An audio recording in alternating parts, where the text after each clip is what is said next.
हरे कृष्णा। राधे राधे। आप सभी का आपके अपने YouTube चैनल में बहुत बहुत स्वागत है। आज हम सुनेंगे मार्गशीर्ष मास के कृष्ण पक्ष के उत्पन्ना एकादशी की कथा। तो चलिए शुरू करते हैं। जय श्री गणेश। सूत जी कहने लगे, हे ऋषियों, इस व्रत का वृतांत और उत्पत्ति प्राचीन काल में भगवान कृष्ण ने अपने परम भक्त युधिष्ठिर से कही थी। वही मैं तुमसे कहता हूँ। एक समय युधिष्ठिर ने भगवान से पूछा था कि एकादशी व्रत किस विधि से किया जाता है और इसका क्या फल प्राप्त होता है। उपवास के दिन जो क्रिया की जाती है आप कृपा करके मुझसे कहिए। यह वचन सुनकर श्री कृष्ण जी कहने लगे, हे युधिष्ठिर, मैं तुमसे एकादशी व्रत का महात्म्य कहता हूँ, सुनो। सर्वप्रथम हेमंत ऋतु में मार्गशीर्ष कृष्ण पक्ष की एकादशी से इस व्रत का प्रारंभ किया जाता है। दसवीं को सायंकाल भोजन के बाद अच्छी प्रकार से दातुन करें ताकि अन्न का अंश मुंह में न रह जाए। रात्रि को भोजन कदापि न करें, न अधिक बोले। एकादशी के दिन प्रातः 4 बजे उठकर सबसे पहले व्रत का संकल्प करें। इसके पश्चात शौच आदि से निवृत्त होकर शुद्ध जल से स्नान करें। व्रत करने वाला चोर, पाखंडी, परस्त्रीगामी, निंदक, मिथ्याभाषी तथा किसी भी प्रकार के पापी से बात न करे। स्नान के पश्चात धूप, दीप, नैवेद्य आदि 16 चीजों से भगवान का पूजन करें और रात को दीपदान करें। रात्रि में सोना या प्रसंग नहीं करना चाहिए। सारी रात भोजन, कीर्तन आदि करना चाहिए। जो कुछ पहले जाने अनजाने में पाप हो गए हों उनकी क्षमा मांगनी चाहिए। धर्मात्मा पुरुषों को कृष्ण और शुक्ल दोनों पक्षों की एकादशी को समान समझना चाहिए। जो मनुष्य विधि के अनुसार एकादशी का व्रत करते हैं उन्हें शंखों द्वार तीर्थ में स्नान करने के और भगवान के दर्शन से जो फल प्राप्त होता है वह एकादशी के 16वें भाग के भी समान नहीं है। व्यक्तिपात के दिन दान देने का लाख गुना फल होता है। संक्रांति से 4 लाख गुना तथा सूर्य चंद्र ग्रहण में स्नान करने से जो पुण्य प्राप्त होता है वही पुण्य एकादशी के दिन व्रत करने से मिलता है। अश्वमेघ यज्ञ करने से 100 गुना तथा 1 लाख तपस्वियों को 60 वर्ष तक भोजन कराने से 10 गुना, 10 ब्राह्मणों अथवा 100 ब्रह्मचारियों को भोजन कराने से 1000 गुना पुण्य भूमि दान करने से होता है। इससे 1000 गुना पुण्य कन्यादान से प्राप्त होता है। उससे भी 10 गुना पुण्य विद्या दान करने से होता है। विद्यादान से 10 गुना पुण्य भूखे को भोजन कराने से होता है। अन्य दान के समान इस संसार में कोई ऐसा कार्य नहीं जिससे देवता और पितर दोनों तृप्त होते हैं, परंतु एकादशी के व्रत का पुण्य सबसे अधिक होता है। 1000 यज्ञों से भी अधिक इसका फल होता है। इस व्रत का प्रभाव देवताओं को भी दुर्लभ है।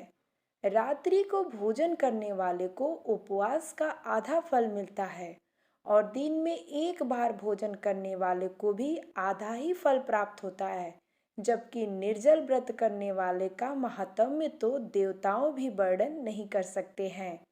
युधिष्ठिर कहने लगे कि हे भगवान, आपने हजारों यज्ञ तथा लाख गौदान भी एकादशी के व्रत बराबर नहीं बताया, सो यह तिथि सब तिथियों से उत्तम कैसे हुई, बताइए।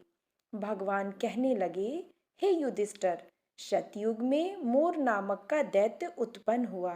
वह बड़ा बलवान और भयानक था। उस प्रचंड दैत्य ने इंद्र, आदित्य, वसु, वायु, अग्नि तथा सभी देवताओं को पराजित करके भगा दिया। तब इंद्र सहित सभी देवताओं ने भयभीत होकर भगवान शिव से सारा वृतांत कहा और बोले, हे कैलाशपति, मोर दैत्य से भयभीत होकर सब देवता मृत्यु लोक में फिर रहे हैं।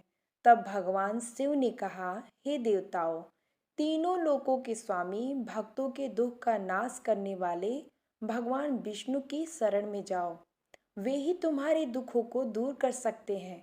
शिव जी के ऐसे वचन सुनकर सभी देवता क्षीर सागर में पहुंचे। वहां भगवान को शयन करते देख हाथ जोड़कर उनकी स्तुति करने लगे। हे देवताओं द्वारा स्तुति करने योग्य प्रभु, आपको बारंबार नमस्कार है। देवताओं की रक्षा करने वाले मधुसूदन, आपको नमस्कार है। आप हमारी रक्षा करें। दैत्यों से भयभीत होकर हम सब आपकी शरण में आए हैं। आप इस संसार के कर्ता, माता पिता, उत्पत्ति और पालनकर्ता और संहार करने वाले हैं। सबको शांति प्रदान करने वाले हैं। आकाश और पाताल भी आप ही हैं। सबके पितामह ब्रह्मा, सूर्य, चंद्र, अग्नि, सामग्री, होम, आहुति, मंत्र, तंत्र, जप, जजमान, यज्ञ, कर्म, कर्ता भी आप ही हैं। आप सर्वव्यापक हैं। आपके सिवा तीनों लोकों में चर तथा अचर कुछ भी नहीं है। हे भगवान, दैत्यों ने हमको जीतकर स्वर्ग से भ्रष्ट कर दिया है और हम सब देवता इधर उधर भागे भागे फिर रहे हैं। आप उन दैत्यों से हम सबकी रक्षा करें। इंद्र के ऐसे वचन सुनकर भगवान विष्णु कहने लगे, हे इंद्र, ऐसा मायावी दैत्य कौन है जिसने सब देवताओं को जीत लिया है? उसका नाम क्या है? उसमें कितना बल है और किसके आश्रय में है तथा उसका स्थान कहाँ है? यह सब मुझसे कहो। भगवान के ऐसे वचन सुनकर इंद्र बोले, भगवान, प्राचीन समय में एक नाड़ीजंग नामक राक्षस था। उसके महापराक्रमी और लोक विख्यात मूर नामक का एक पुत्र हुआ। उसकी चंद्रावती नाम की नगरी है। उसी में सब देवताओं को स्वर्ग से निकालकर वहां अपना अधिकार जमा लिया है। उसने इंद्र, अग्नि, वरुण, यम, वायु, इस चंद्रमा, नेत्रित आदि सबके स्थान पर अधिकार कर लिया है। सूर्य बनकर स्वयं ही प्रकाश करता है, स्वयं ही मेघ बन बैठा है और सबसे अजेय है।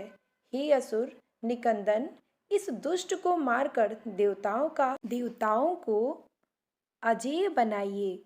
भगवान बोले, मैं तुम्हारे शत्रु का शीघ्र ही संहार करूंगा।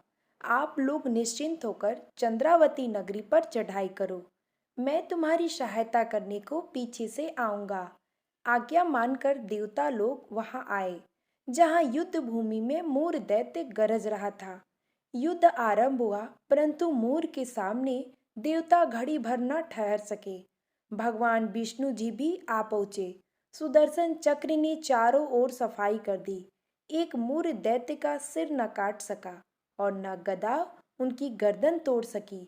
भगवान ने सारंग धनुष हाथ में लिया, बाणों द्वारा युद्ध प्रारंभ किया, परंतु शत्रु को मार न सके। अंत में कुश्ती करने लगे। हजारों वर्ष व्यतीत हो गए, परंतु प्रभु का दाव बंध एक न सफल हुआ। मूर दैत्य पर्वत के समान कठोर था। प्रभु का शरीर कमल के समान कोमल था। थक गए, मन में विश्राम की इच्छा उत्पन्न हुई। शत्रु को पीठ दिखाकर भाग चले। भगवान की विश्राम भूमि बद्रिकाश्रम थी। वहां एक गुफा 12 योजन की थी। हेमवती उसका नाम था। उसमें घुसकर भगवान सो गए। मूर दैत्य भी पीछे पीछे चला आया। सोते हुए शत्रु को मारने के लिए तैयार हो गया।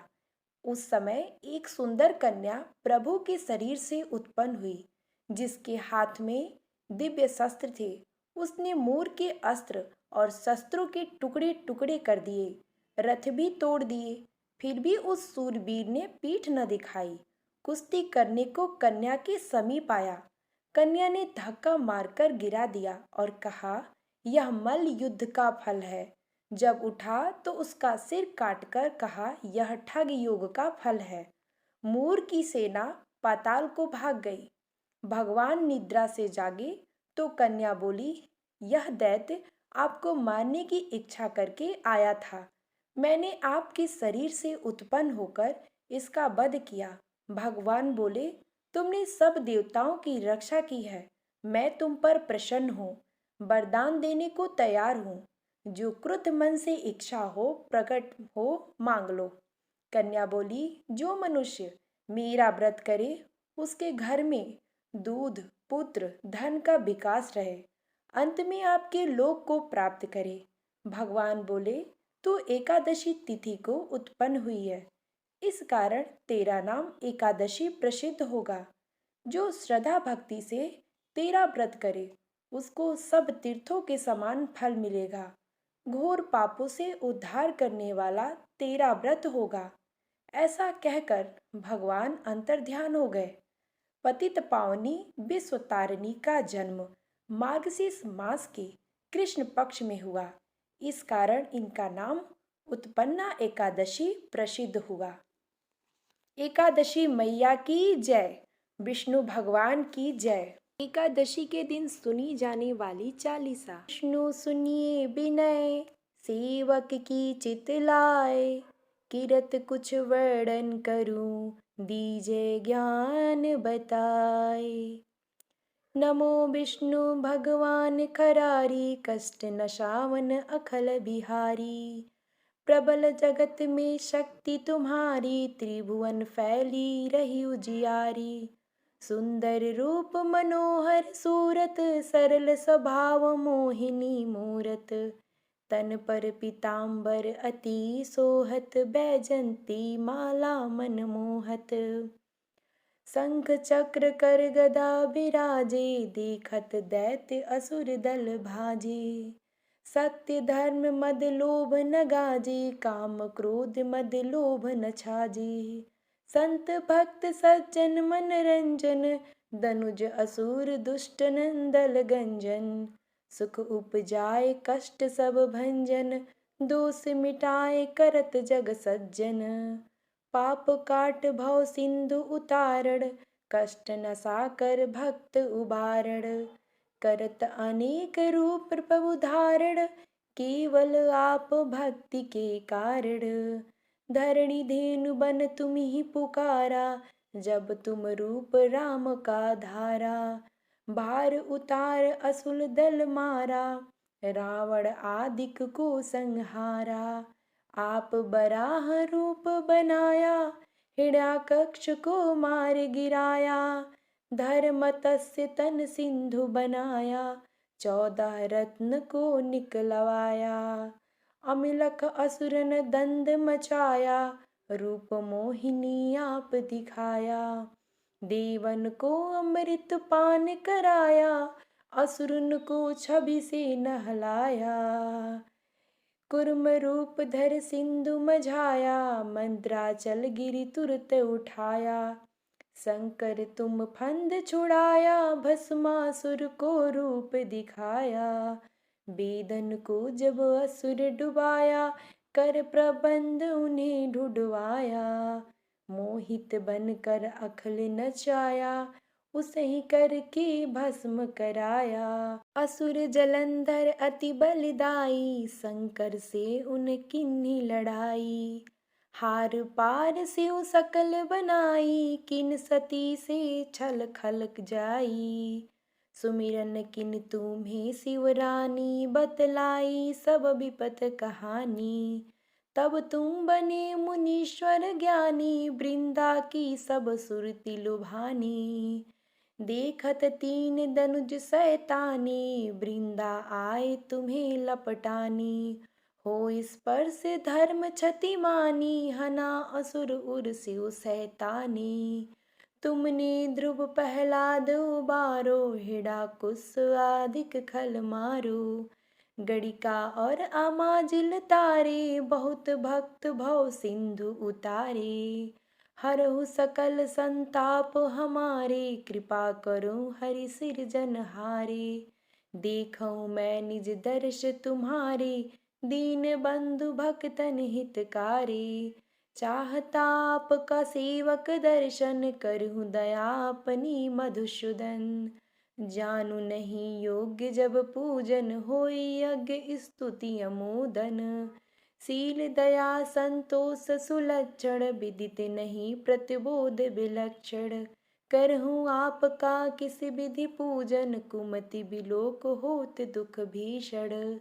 करहु प्रणाम कौन विधि सुमिरन, कौन भांति मैं करहु समर्पण। सुरमुनि सदा कहत सेवकाई, हर्षत रहत परम गति पाई। दीन दुखीन पर सदा सहाय, निज जन जान लेव अपनाई।